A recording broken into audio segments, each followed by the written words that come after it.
Hey guys, welcome back to some more Splatoon 2 Octo expansion.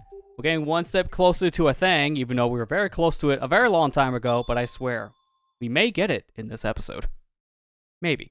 I'm gonna say doubt. I'm gonna say doubt. Yeah, you're right. Something looks shiny over on the other lines. I'll go over there.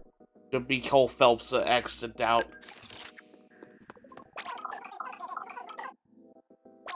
The ink fueler.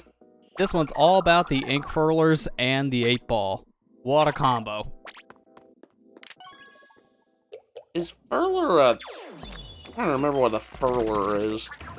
Oh, it's the carpet thing. Okay. Yeah. Although how colorful it is with the ink in Splatoon, I always think of them as glorified fruit roll-ups. Yeah. I mean, you actually see fruit roll-ups, or at least like some of like the gum roll-up candy in the background, so, you know, it's not that far off. You know, I haven't had a fruit roll-up in a hot minute. Yeah, same. I never knew what those rollout things was. Just like, ooh, rollout, got a hit. Yeah, you're not wrong. I mean, half of the time, they make them some very creative names for a lot of these devices. Like, some are pretty self-explanatory, like Ride Rail. Okay, you ride on the rail, hence the name Ride Rail. I get that. Ink Furler, it's kind of similar. Oh, no. But then sometimes they get wacky with their naming schemes. And then sometimes you just accidentally knock a ball off the ledge and you just have to start over again. AKA every 8-ball mission in the whole game. This one you're supposed to use the ink furler to push the ball over to the ledge, but I swear sometimes doing that is kind of a problem. Gotcha, bitch. And then the ink furlers are also a problem to you.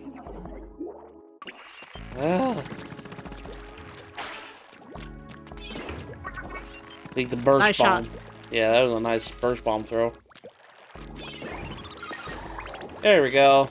I've had times where that ball gets launched so far, it actually goes over the fence area. So sometimes I'm just looking over and I just pray, can it actually land on a good spot or will it go out of bounds? It's a 50-50 for me. Knowing my luck, probably over. Yeah, usually it is. Knowing my luck, I didn't hit it hard enough and it just didn't go anywhere. Yep, also that, where you just barely tap shoot it, even though you're using a Gatling gun. Okay, when you say tap shooting, it does not correlate to Gatling gun. Tap shoot Gatling gun. Okay, those are two words that don't go in the same sentence. It's weird, but you can do it by just barely charging and just shooting like 2 pellets. That's essentially a tap shot with like a mini Zapling. Mini Splatling, mini Zapling. Yep, you shoot him with the band. just get out the Zeppelins. Hit him with the albums. And that's why you failed.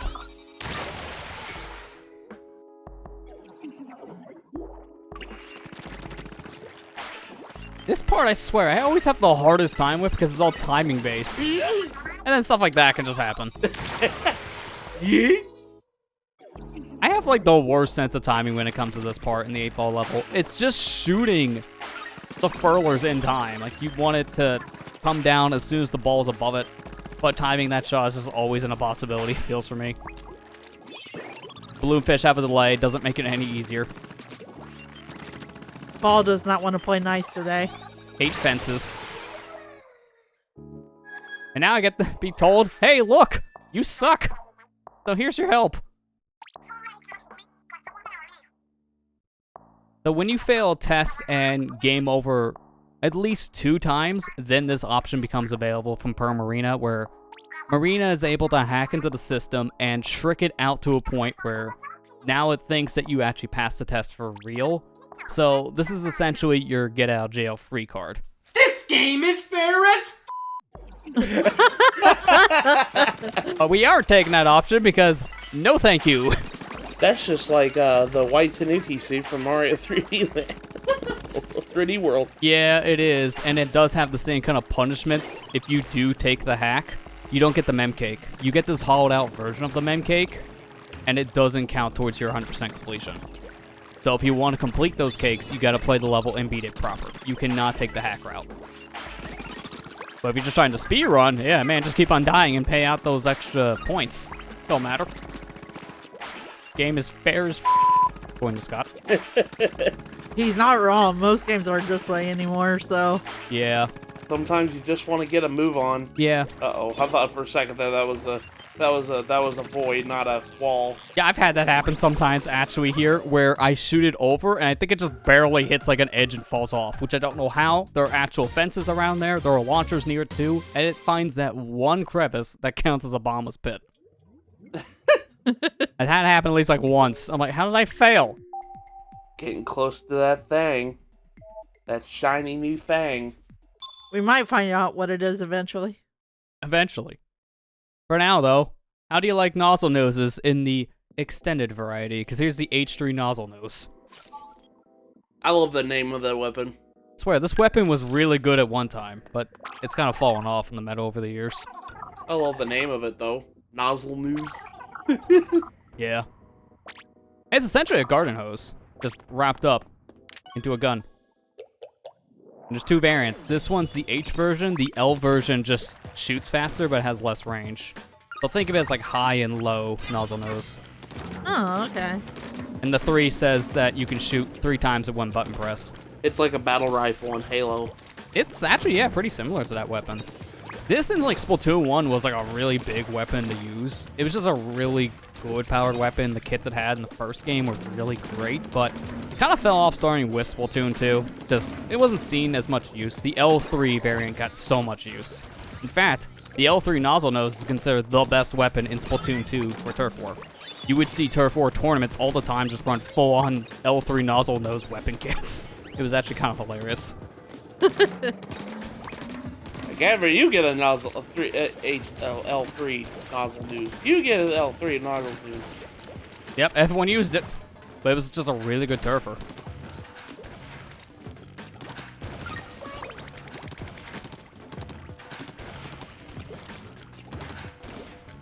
Oh, Lester. That hurt. I saw that. It was just like, well, I gotta commit to this jump. I already made it. Yeah, I mean, to be fair, these points are not worth it just because of this missile shot. It's just so easy for you to just not be able to get back because it's painted the other color now. You gotta really book it. I thought maybe you could shoot him and he would just stop, but the game said nah. You can, but they infinitely respawn, so you can only do that so many times. Oh, okay.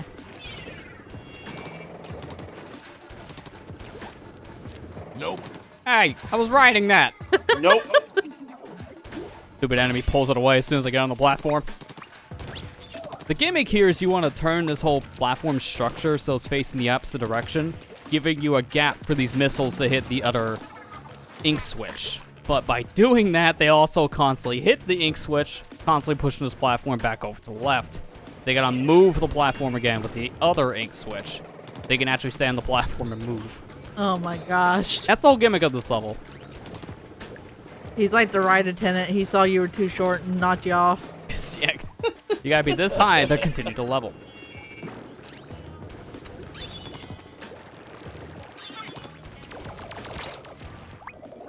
This is my favorite part of the level, though. Hit this ink switch, and the platform you need moves over to you, but also scoops the enemies into the pit. I love it. That's a good tactic. And I like how they're firing against it because they're like, no, don't do that. They knew what was coming, but they knew they couldn't stop it. They didn't realize how much power I had with my nozzle news. It's almost like you're saying it wrong, but I also know you're not saying it wrong. Yeah, you kind of are. I am kind of. I've always heard people call his nozzle nose. Like N-O-S-E is like nose. Put the nose on your face. Yeah. I guess it is kind of like I thought it was like the word hose, like a garden hose, but with an N. I guess that is nose. Oh yeah, by the way, they were supposed to do the same thing as before there, flip the platform, shoot the thing with missiles, but you could also just climb up the wall yourself, so I'd choose option B.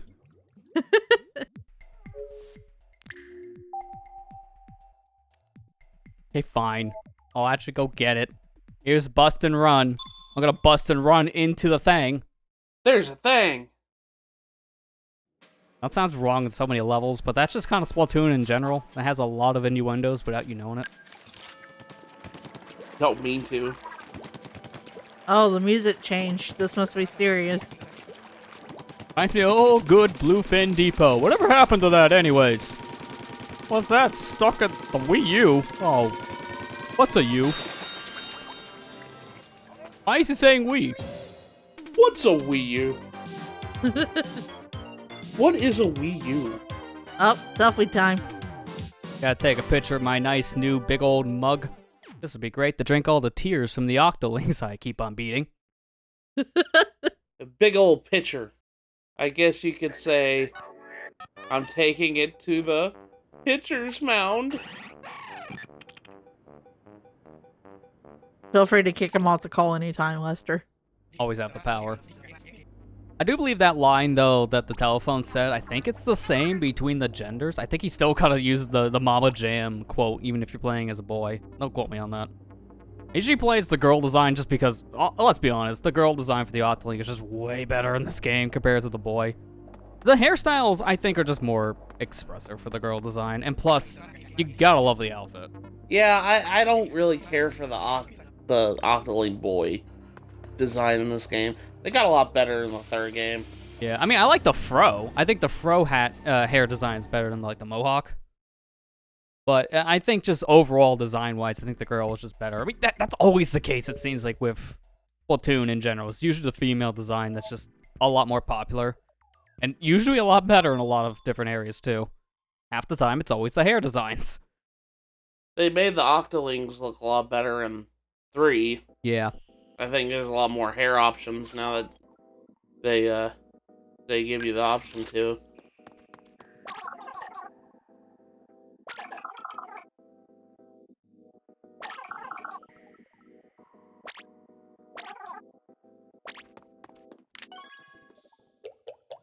Alright, I paid my toll. Time to see what's ahead for me.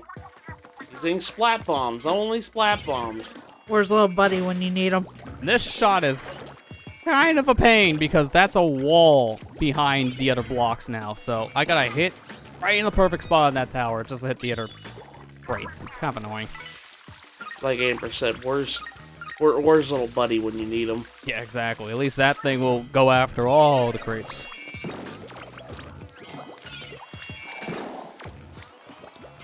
Just like this really make you think of how to use bombs strategically. Yeah. I really like these kind of missions for that reason.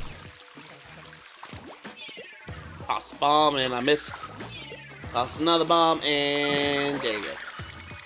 Haven't been sleeping on the job, dude. Yeah, I'll give you the ultimate wake-up call.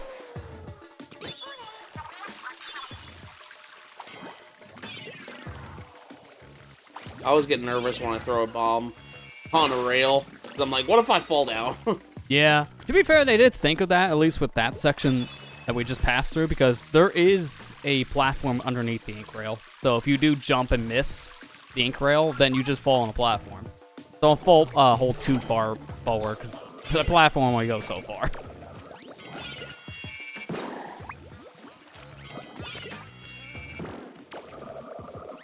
He's got a balloon still stuck to him. I love the little attention to detail like that, because it's just like, you got a balloon and you went to rock bottom and got a glove balloon.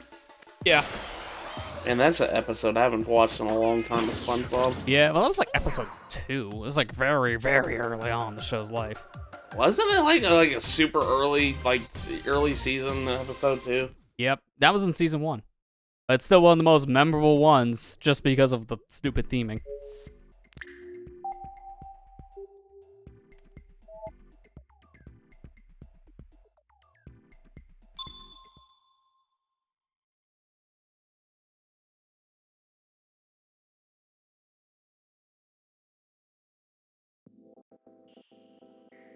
Okay, what's this level? Squee-G Funk Station. So you can either use a gun with a bomb or just a burst bomb. Save you the hassle and go with Rapid Blaster. Just flat out. I mean, you can do this with burst bombs. There's a reason why they give you the option. It's harder, but it's not impossible. I've done it.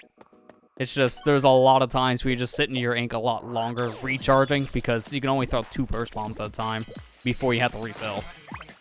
So it just takes a lot longer.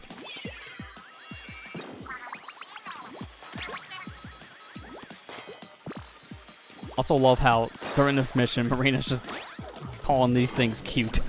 Like, oh, it's adorable eating up all the ink. It's like, what do you want? This giant thing as a pet? Good luck fitting this thing in your house. The size of the house. Yeah. But he's a giant sponge. Like, and he kills the enemies for me. Yep. He's deadlier than the enemies, actually. Just don't, get under him and you'll be fine. Yeah. He can easily knock out your armor with just one hit, so you gotta be super careful. I say as I jump in front of him, don't worry, this is fine. This is fine. Gotta love when you miss your jump by like an inch. Leading him towards prey. He's covered in my ink. That means that guy is food. I swear, I'm actually good with a blaster. This does not show good blaster gameplay. Are you sure about that? Okay, Danny DeVito, we believe you. Joke now in Splatoon 3, I do use blasters more often. I like them in that game. They feel really good. And there's no ink armor anymore that makes them kind of a problematic weapon to use. The one-shot? No. Make that two-shot. Because of armor. We ruined a lot of weapons in Splatoon 2. Well, it's a good thing it's out of here. Yeah, that's the reason why they didn't bring it back. And they retooled it with, like, the bubble. With Splatoon 3 just being a shield. Yeah. When you said that, I thought you were talking about the game itself. I was like, good thing Splatoon 2's dead. Yeah, good thing we buried it in the ground. Along with its Wii U cousin. It just reminds me of that meme or Splatoon 2 post where it said, "Welcome home, cheater." With all the players coming back from the Splatfest demo of Splatoon 3. There were so many of those welcome home cheater posts in Splatoon 2, like the day after the Splatfest world premiere event happened in 3. Just like half of the dang plaza was just welcome home cheater. Yeah. Like, hey, y'all abandoned the Splatoon 2 for like 12 hours. How dare you? And then they abandoned it for like months on end. Like, please come back. The Hammer will be available tomorrow, but it's not now. And that's the problem. Nah, man. Trading Salmon Run in for Big Run. I mean, same thing. I love how one of the biggest things I heard as a takeaway for Splatoon 3's first big run was that, thank God, it took Wahoo World out of the rotation. Let's go.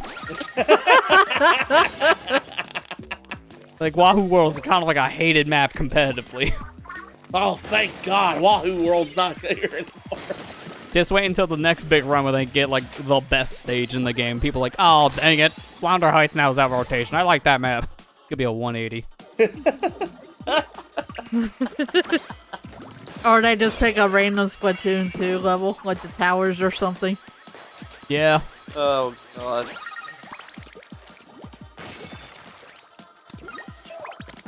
I just love how the biggest complaint about it is like, oh, thank God, Wahoo World's gone. Yeah.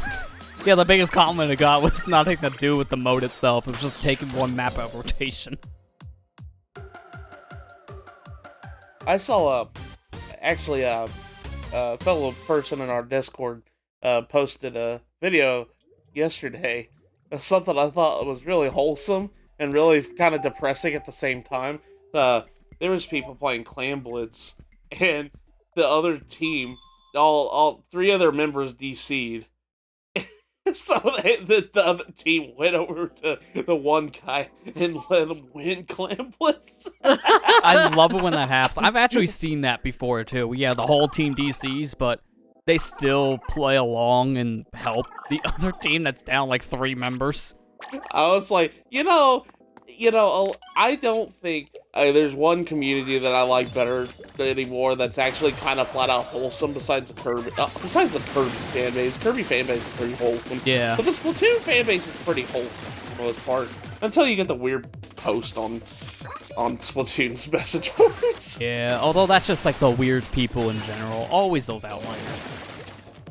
Also, was that Super Nintendo games hanging from the sky? Yeah, you actually see that a lot in the background some levels. You'll see a lot of retro game-themed games in the background from different systems. Like, there are some NES, Super Nintendo, N64 games. And I believe some vinyls back there, too. You also see the controllers flying around too, and one of my favorites is one of the levels coming up that has Super Nintendos in it. They're yellowed. Like, yep, they knew. This plastic doesn't last. Oh. I'm like one of the few Super Nintendo owners I've ever seen that actually has a system that didn't yellow, and I don't know how it didn't. We have a yellow Super, or not yellow Super Nintendo. We have a Super Nintendo that isn't yellowed. But no. Speaking of that, now you brought that up, I saw a post on Twitter. Someone posted. It said someone tried to pass off a Super Nintendo on eBay as brand new, and the system was yellow. And immediately somebody called out on them, and what they did is they edited the picture and tried to Photoshop a yellow Super Nintendo on the box. Okay. Alright, you when you're calling a lie, but then you're trying to make the lie the reality, and it only gets worse. Yeah. I was just like... Honestly, I'm gonna give the guy God. props at least. You really went in on that story. You made it believable at that point. Even though it's not, I'll give you credit for trying. Brand new in box, yellow Super Nintendo. They come in yellow? They come in yellow? I thought they only came in gray. Can I get a black one? Yeah, exactly, right? Come on. I didn't know they had special edition Super Nintendos. Wait until they see the Japanese one. I just bought this Super Nintendo. It's brand new in the box. That's a Sega Genesis, sir. But it said it was the rare black variant. That's still a Genesis. It says it comes with a game called Sonic the Hedgehog. It's a Genesis. No, it's probably that bootleg game. Sonic's on Nintendo? That bootleg game that plays like a Mario game. It's awful. Oh, yeah.